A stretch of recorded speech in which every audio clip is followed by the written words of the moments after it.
Allora, per capire ancora una volta quanto la musica lirica sia straordinariamente attuale, possiamo dire anche di moda in un certo senso, volevo parlarvi adesso di una donna che fin da ragazzina aveva un sogno.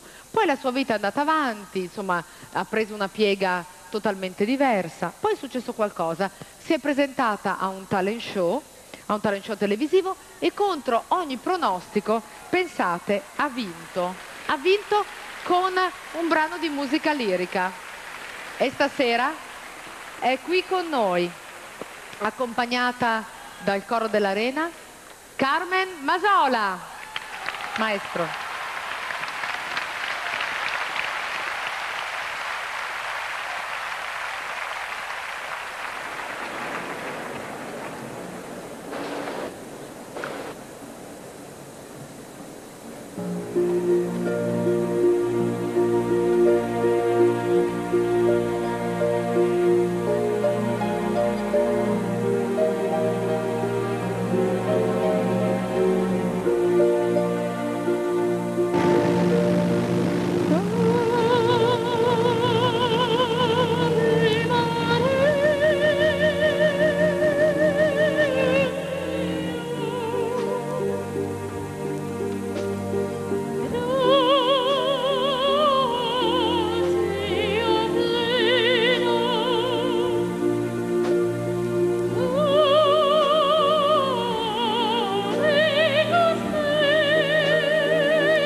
Casola, l'Ave Maria con il coro dell'Arena.